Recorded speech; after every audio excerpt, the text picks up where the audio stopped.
Hello everyone, this is Mukesh from Biosico. आज हम लोग डिस्कस करेंगे मेटाबोलाइट्स के बारे में। मेटाबोलाइट्स बेसिकली क्या होता है, इसको कितने क्लासेस में डिवाइड किया गया है, इन सारे चीज़ों के बारे में आज हम इस लेक्चर में जानेंगे। So let's give a heading metabolites. तो हम लोग हेडिंग देते हैं मेटाबोलाइट्स। तो ये मेटाबोलाइट्स क्या होता है? तो मेटाबोलाइट्स होता है आपका, इट इज बेसिकली इंटरमीडिएट और एंड प्रोडक्ट ऑफ मेटाबॉलिज्म। जो भी मेटाबॉलिज्म होता है, जो कि बहुत सारे एंजाइम के द्वारा कैटालिसिस होता है, उस जो मेटाबॉलिज्म जो प्रोसेस होता है, उस मेटाबॉलिज्म प्रोसेस का जो एंड प्रोडक्ट होता है या इंटरमीडिएट प्रोडक्ट जो फॉर्म होता है, उसी को हम लोग क्या कहते हैं? मेटाबोलाइट्स। तो मेटाबोलाइट्स क्या? मेटाबोलाइट्स आर बेसिकली इंटरमीडिएट और एंड प्रोडक्ट किसका? That is and product of metabolism. जो भी मेटाबॉलिज्म प्रोसेस होता है कि जो कि बहुत सारे एंजाइम के द्वारा कंक्लूड किया जाता है, उस प्रोसेस में जो भी इंटरमीडिएट और एंड प्रोडक्ट का फॉर्मेशन होता है, वो बेसिकली आपका क्या होता है? मेटाबोलाइट्स। ये जो मेटाबोलाइट्स होते हैं, ये दोनों हो सकते हैं, ये नेचुरली भी हो सकते हैं, इट मे बी, और it may be produced naturally. Naturally भी प्रोडक्शन होता है इसका, ये आर्टिफिशियली भी होता है, लैब वगैरह में भी इसको तैयार किया जाता है। ठीक है, तो ये बेसिक सा नॉलेज है, इंफॉर्मेशन है अबाउट मेटाबोलाइट्स। अब मेटाबोलाइट्स जो होता है उसको बेसिकली टू क्लासेस में डिवाइड किया गया है। जो मेटाबोलाइट्स होता है, इस मेटाबोलाइट्स को टू क्लासेस में डिवाइड किया गया। The first one is primary metabolites, और सेकेंड जो होता है वो आपका होता है सेकेंडरी मेटाबोलाइट्स। ठीक है, एक होता है प्राइमरी मेटाबोलाइट्स और एक होता है सेकेंडरी मेटाबोलाइट्स। तो जो प्राइमरी मेटाबोलाइट्स और सेकेंडरी मेटाबोलाइट्स होता है, ये दोनों के अब डिफरेंसेस को हम लोग जानते हैं कि दोनों में बेसिकली डिफरेंस क्या है, दोनों में अंतर क्या है। ठीक है, तो देखो, जो प्राइमरी मेटाबोलाइट्स होता है, ये जितने भी प्लांट्स होते हैं, सारे प्लांट्स के द्वारा ये सिंथेसाइज्ड होता है। That is basically it is synthesised by all plants. जितने भी प्लांट्स होते हैं, उन सारे प्लांट्स के द्वारा ये सिंथेसाइज होता है। ठीक है, सेकेंड चीज बात करें प्राइमरी मेटाबोलाइट्स के, तो ये जो होता है, ये डायरेक्टली पार्टिसिपेट करता है किसके किस चीज में? दैट इज प्लांट्स का ग्रोथ और डेवलपमेंट जो प्रोसेस होता है, उन प्रोसेस में ये आपका एक्टिवली पार्टिसिपेट करता है और डायरेक्टली पार्टिसिपेट करता है। तो जो प्राइमरी मेटाबोलाइट्स होते हैं, तो primary metabolites are basically directly participate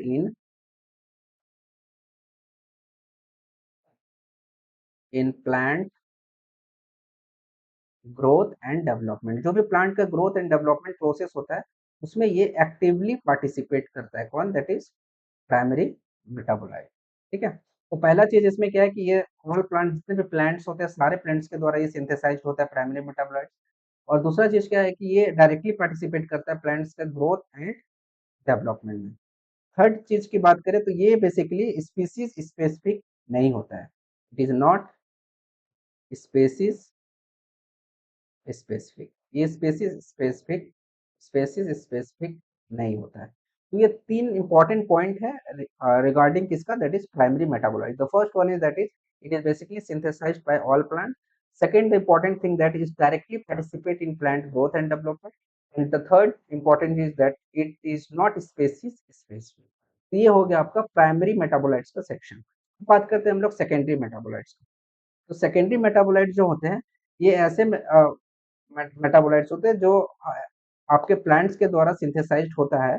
लेकिन ये क्या करते हैं कि जो जो भी इन्वायरमेंट में सेम स्पीसीज के बीच ये क्या करता है? कॉम्पिटिटिव का, और इन्वायरमेंट में कॉम्पिटिटिव का भावना लाता है, और एक दूसरे को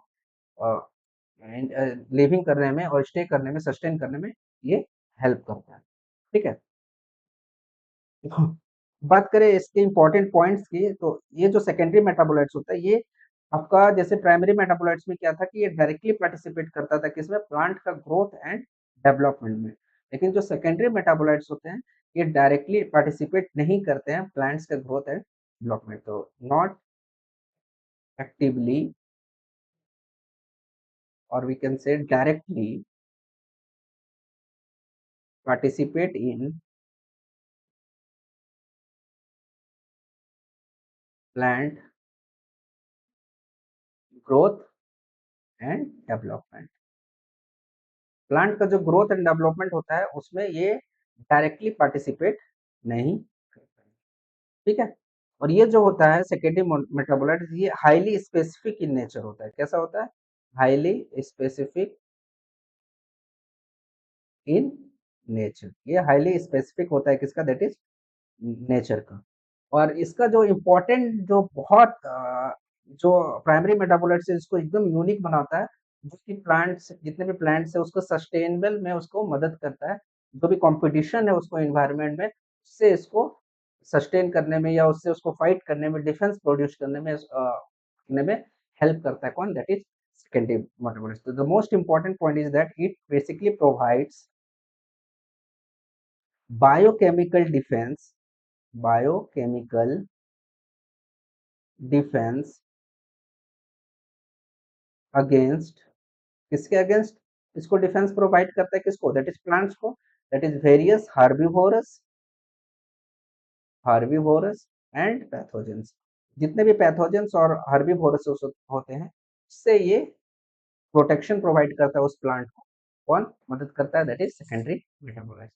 तो this is the major important points between primary metabolites and secondary metabolites. जो प्राइमरी मेटाबोलाइट्स होता है वो सारे प्लांट्स के द्वारा सिंथेसाइज होता है और वो डायरेक्टली पार्टिसिपेट करता है प्लांट्स का ग्रोथ एंड डेवलपमेंट में, जो कि स्पीसीज स्पेसिफिक बिल्कुल नहीं होता है। लेकिन बात करें सेकेंडरी मेटाबोलाइट्स का, तो ये एक्टिवली और डायरेक्टली पार्टिसिपेट प्लांट का ग्रोथ एंड डेवलपमेंट में नहीं करता। इसका इंपॉर्टेंट जो रोल है वो रोल आ जाता है आपका डिफेंस में। प्राइमरी मेटाबोलाइट्स का इंपॉर्टेंट रोल कहाँ आ जाता है? प्लांट्स का नॉर्मल ग्रोथ और डेवलपमेंट में। लेकिन जो सेकेंडरी मेटाबोलाइट्स होते हैं उसका ग्रो प्लांट का growth and development primary work नहीं है। उसका प्राइमरी वर्क क्या है? कि जो भी प्लांट है उसको प्रोटेक्शन प्रोवाइड करना, डिफेंस प्रोवाइड करना, किसके against? That is herbivorous and various pathogens के against. So these are the important point of primary metabolites and secondary metabolites. अब हम लोग बात करेंगे कि ये जो मेटाबोलाइट्स होते हैं ये इसका बेसिकली फंक्शन क्या है, क्योंकि कोई भी चीज होता है तो बेवजह तो नहीं होता है, तो हर चीज का एक वजह से होता है। तो ये जो मेटाबोलाइट्स है इसके फंक्शंस की बात करें, इसको फंक्शन की बात करें तो सबसे पहला ये किस चीज में मदद करता है? That is cell signalling. Cell signalling मतलब जितने भी सिग्नलिंग प्रोसेस होता है, सेल सिग्नलिंग होता है, तो वो सारे मैकेनिज्म में, बायोकेमिकल मैकेनिज्म में ये मदद करता है। तो सेल सिग्नलिंग में ये हेल्प करता है। कौन? That is metabolites. Second important thing that is आपका जो भी बहुत सारे एंजाइम्स को स्टिमुलेट भी करता है, बहुत सारे एंजाइम्स को इनहिबिटरी प्रोसेस भी शो करता है। तो इनहिबिटरी और आपका पॉजिटिव रिस्पांस दोनों शो करता है बहुत सारे एंजाइम्स को। तो it show stimulatory and inhibitory effect to various enzyme. बहुत सारे एंजाइम जो होते हैं उसको ये स्टिमुलेटरी इफेक्ट भी शो करता है, दैट इज पॉजिटिव इफेक्ट भी शो करेगा, और इनहिबिटरी मतलब ये नेगेटिव इम्पैक्ट भी शो करेगा उसपे। ठीक है, तो ये मेटाबोलाइट्स का फंक्शन है। थर्ड फंक्शन की बात करें तो ये कैटालाइटिक एक्टिविटी भी शो करता है। कैसा एक्टिविटी? Catalytic activity. अगर इसका एग्जांपल की बात करें तो दैट इज जो एंजाइम्स में को फैक्टर होते हैं, that is the catalytic activity और एग्जांपल ऑफ मेटाबोलाइट्स। फोर्थ चीज की बात करें तो ये डिफेंस प्रोवाइड करता है। किसको? प्लांट्स को, against various pathogens, against various आपका हर्बीवोरस, उसके अगेंस्ट में ये क्या करता है? प्रोटेक्शन प्रोवाइड करता है। फिफ्थ चीज की बात करें तो ये क्या करता है? बहुत सारे ऑर्गेनिज्म जो होते हैं उसके बीच ये इंटरेक्शन डेवलप करने में, बिल्डअप करने में ये हेल्प करता है। कौन? That is metabolite. जैसे फेरोमेन्स हो गए हैं, ये सब क्या करते हैं? फेरोमेन जो स्मेल होता है वो क्या करता है? एक ऑर्गेनिज्म दूसरे ऑर्गेनिज्म को आइडेंटिफाई करता है और ये इंटरेक्शन में मदद करता है। तो इस basically helps in interaction with other organism. जो भी ऑर्गेनिज्म होते हैं उसके साथ इंटरेक्शन में ये इंपॉर्टेंट रोल प्ले करता है। और किससे करता है? बाय रिलीजिंग वेरियस केमिकल्स, जैसे हो गया आपके फेरोमन, बहुत सारे ओडोरेंट, अलग अलग तरह का स्मेल होता है, और बहुत सारे के पिगमेंट, अलग अलग पिगमेंट का, जैसे पिगमेंट अलग अलग रहेगा, रेड, ब्लू, ग्रीन, उससे क्या होता है कि ऑर्गेनिज्म एक दूसरे से इंटरेक्ट करता है, क्योंकि कलरफुल रहता है तो अट्रैक्टिव रहता है। तो इन सारे चीजों के थ्रू मेटाबोलाइट्स क्या करता है, बहुत ही इंपॉर्टेंट चीज सबस्टांस बन जाता है ऑर्गेनिज्म के लिए, उसके सस्टेनिंग के लिए। तो ये सारे इंपॉर्टेंट पॉइंट है जो मेटाबोलाइट्स का रोल होता है जहाँ-जहाँ प्लांट्स में, ठीक है? अब हम लोग बात करेंगे कि ये जो मेटाबोलाइट्स होते हैं, इसको कितने क्लासेस में डिवाइड किया गया है। और इसमें तो हम लोग पढ़े 2 क्लासेस ऑफ मेटाबोलाइट्स, एक प्राइमरी मेटाबोलाइट्स और एक सेकेंडरी मेटाबोलाइट्स। तो प्राइमरी और सेकेंडरी दोनों को हम लोग डिटेल में थोड़ा-थोड़ा जान लिए कि क्या होता है बेसिकली और दोनों में क्या डिफरेंस है। अब हम लोग स्टार्ट करेंगे that is secondary metabolite. Secondary metabolites को हम लोग थोड़ा डिटेल में जाएँगे, क्योंकि एग्ज़ाम पॉइंट ऑफ व्यू से देखें तो इसमें से बहुत सारे क्वेश्चन आते हैं आपके किसमें, दैट इज़ सेकेंडरी मेटाबोलाइट्स का। तो सेकेंडरी मेटाबोलाइट्स का क्लासिफिकेशन देखें, सेकेंडरी मेटाबोलाइट्स, ठीक है? तो अगर इसका क्लासेस देखें,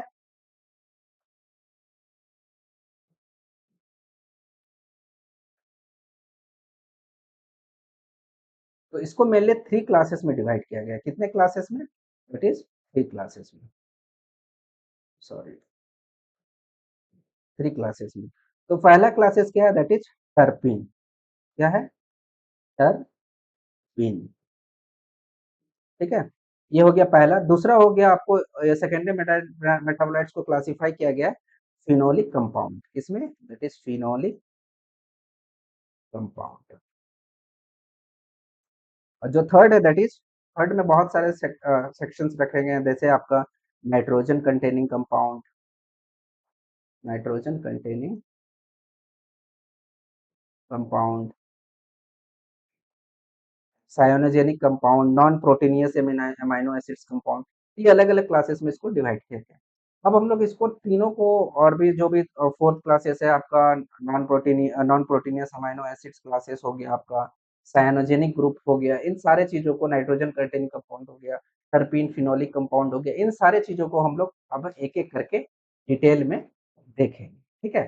तो सबसे पहले हम लोग स्टार्ट करते हैं टर्पीन। टर्पीन के अंदर भी मतलब कि देखो, ये क्लासिफाई करने का जो रोल है, इम्पोर्टेंट है, ये इसीलिए किया गया ताकि आप इसको ईज़ी तरीके से स्टडी कर सको, क्योंकि ये जो सेकेंडरी मेटाबोलाइट्स है, ये बहुत ही लेंथी चीज़ है। इसके अंदर जैसे टर्पीन है, टर्पीन के अंदर भी बहुत सारे सेकेंडरी मेटाबोलाइट्स आते हैं। सबको एक ही साथ स्टडी करना दैट्स नॉट पॉसिबल, इसीलिए इसको अलग-अलग क्लासेस में डिवाइड किया गया ताकि आप उसको ईज़िली तरीके से स्टडी कर सको, उसके बारे में जान सको। तो let's start with the terpene. अब हम लोग टर्पीन से स्टार्ट करते हैं, ठीक है? तो देखो, जो टर्पीन होता है,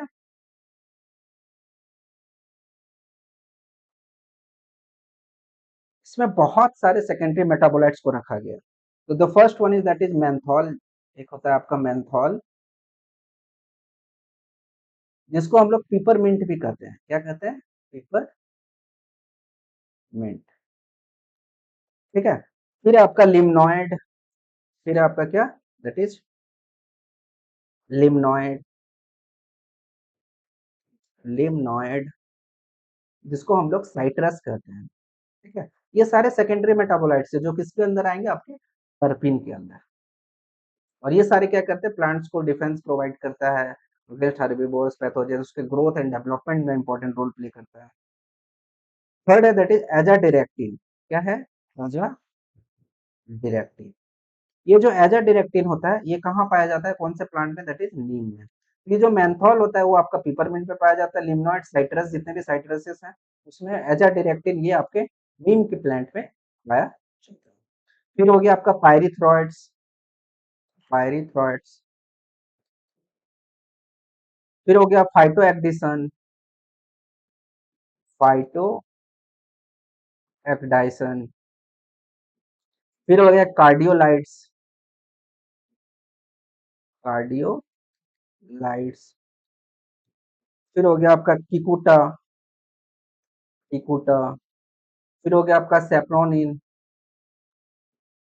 सेपोनिन्स। और जो लास्टली आता है दैट इज आपका हो गया लाइकोपीन। ये इंपॉर्टेंट सेकेंडरी मेटाबोलाइट्स है जो आपके टर्पीन के अंदर रखा गया है। और ये सारे को हम लोग आगे में डिटेल में देखेंगे। तो अभी हम लोग डिस्कस कर लेते हैं, टर्पीन के बारे में पढ़े। टर्पीन में कौन-कौन से आपके सेकेंडरी मेटाबोलाइट्स को रखा गया है। सेकंड अब हम लोग देखेंगे फिनोलिक कंपाउंड में, फिनोलिक कंपाउंड में कौन-कौन से सेकेंडरी मेटाबोलाइट्स आते हैं, ठीक है? That is phenolic compound,